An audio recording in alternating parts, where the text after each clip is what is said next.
What if the most damaging spies in history weren't enemies from a foreign land, but the golden boys of your own nation, born to privilege and educated to rule? This is the story of the Cambridge Five, a tale of ideology so powerful it could turn a country's brightest hopes into its most devastating traitors. Cambridge University in the 1930s was the heart of the British Empire, producing its future leaders. It was a world of punting on the River Cam, lavish dinners, and the unshakable belief in Britain's place at the center of the world.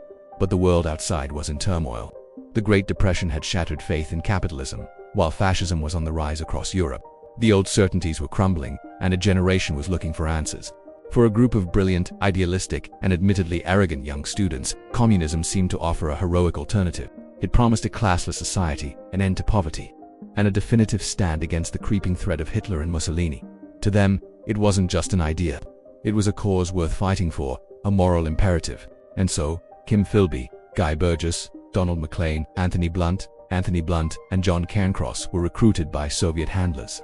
They made a pact to use the very privilege that Britain gave them to destroy it from within. Their social standing, their elite education, their impeccable connections, these weren't just assets for a successful career. They were the perfect camouflage for espionage. They were about to become ghosts inside the machine.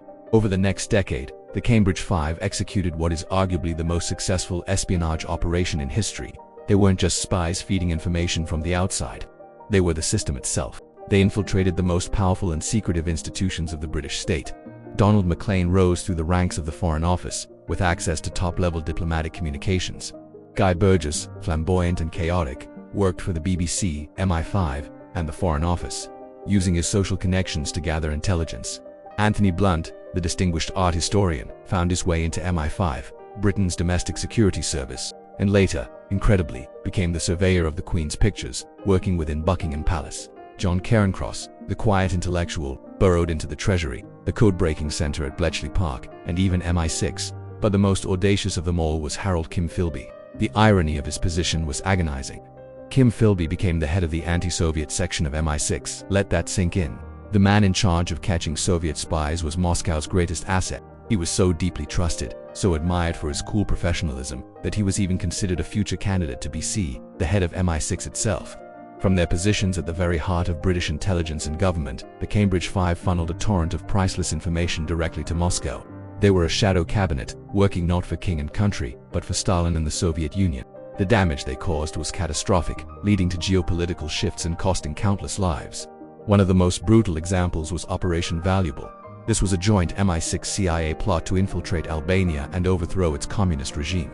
Kim Philby was a key planner on the British side. Every single detail, the names of the agents, the landing zones, the timing of the incursions was passed straight to a Soviet handler. As a result, the anti-communist fighters sent into Albania were walking into a trap. Over 300 were captured and executed. They were betrayed before they even set foot on the beach. The Five's treachery also had a profound impact on the nuclear arms race. While working at Bletchley Park, John Cairncross passed on vital secrets about the Manhattan Project.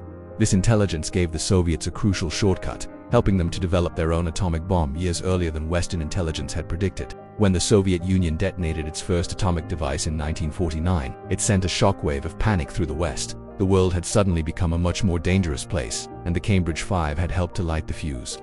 Their betrayal wasn't just about documents and secrets. It was measured in lost lives, failed operations, and a global balance of power that was dangerously and irrevocably altered. By 1951, the intricate web of deceit began to tear. American codebreakers in a project codenamed Venona were painstakingly decrypting old Soviet communications. They were closing in on a mole inside the British Embassy in Washington, a diplomat codenamed Homer.